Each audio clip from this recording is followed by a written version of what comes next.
Alright, what's up YouTube? It's your boy Mikeyyywill here. If you guys haven't already, go ahead and please hit that subscribe button, drop some likes, drop some comments, everything helps. In the last couple videos, I showed you guys how I installed this Vevor diesel heater in my van. Let me move this strap out of the way. There was a Grom strap there not too long ago. But I did not wire it to anything yet, and some people say wire it to the battery or whatever. But I'm going to show you guys a different way, the way I'm about to do it. This is a 12 volt, 200 watt LED driver. It's like $40 off Amazon. I fly drones too, so like we use this as like power supply. So it's just like a simple XT60 connection on there. Don't worry about this. It's like a little thermometer with some. It's in like Celsius, but obviously got a bag of XT60s, soldering iron, which I'll grab it, you'll see it in a second. And for right now, I'm just using this jackery just to power the soldering iron. I'm actually using this giant inverter for my Suron battery. It's a 72 volt, as you guys can see right there. There it is, 72 volt. And it lasts a while. I have a bunch of batteries though, so it's easy to swap in between because I have like a bunch of connectors that go to each different battery. But let's get into this. Alright, so we're going to solder up this XT60 to these leads. You just have to follow where it says positive and minus. You definitely cannot see that on there, and don't forget to put on this little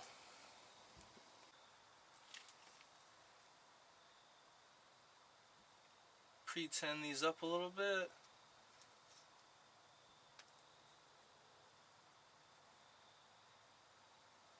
Some people don't, some people do.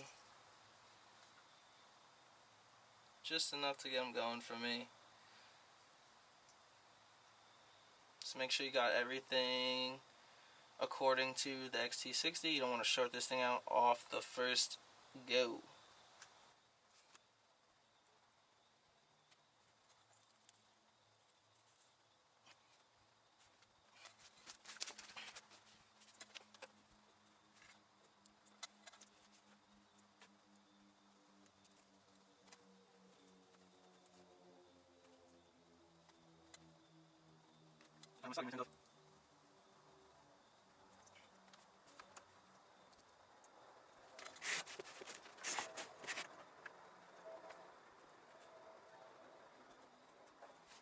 There it is. So now that plugs into that. We got some diesel fuel in here. Let's test this thing out. Okay, now that we got the Suron battery plugged in to the inverter, I'm gonna turn it on. It's like pretty much fully charged. Let's plug in this little guy.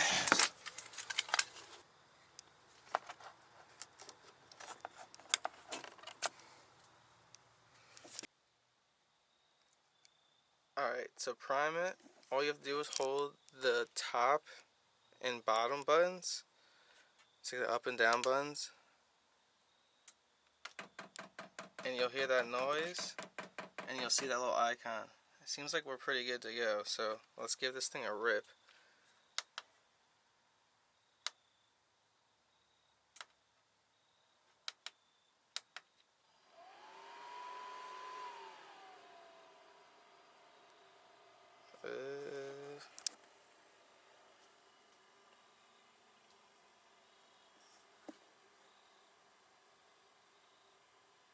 Not really sure how long it's supposed to take for the fuel pump to kick on.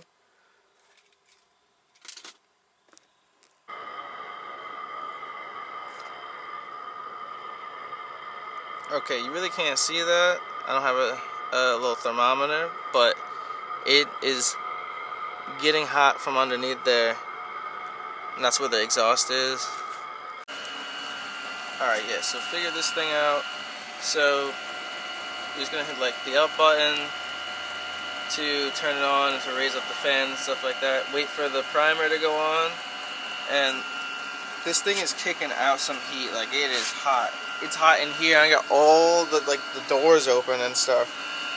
But only reason I'm just like monitoring this smoke, it's not even from the exhaust down here. It's from this like plastic, from this little fiberglass wrap, you know. So I just gotta wait like 30 minutes and that should be gone. But I'll close up the doors in a little bit after that's done, and I'll show you how hot it really gets in here. Like it's steaming in here. I can wear a t-shirt right now. Alright, we're back. The smoke has died down. It's been about 30 minutes, exactly what the manual did say. Some online reviewers did say the same thing. Let's actually see some other stats. I got my little app here for the battery.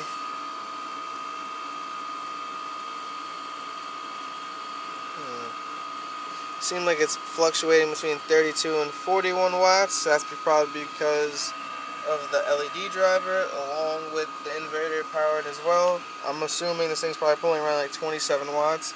But to start this thing, you need around 14 to 15 amps, which is like 100 and maybe like 100, 150, 160 watts.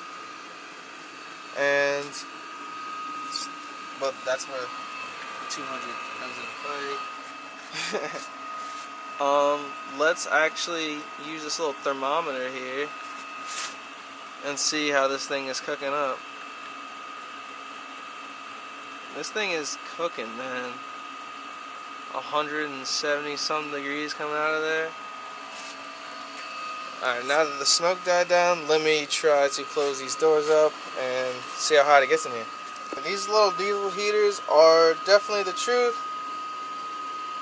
I wish this little guy could tell you a more accurate description. It's definitely not no 63 degrees in here. I think the floor is 63 degrees. But it's like, I don't even know. Probably like 75 in here. This thing reads in Celsius, so I gotta look everything up. But this thing's been on for quite a bit. Used very little fuel. This thing be sipping fuel. Definitely would recommend, and it's cheap enough if it does blow. Like, I can either fix it or just get another one.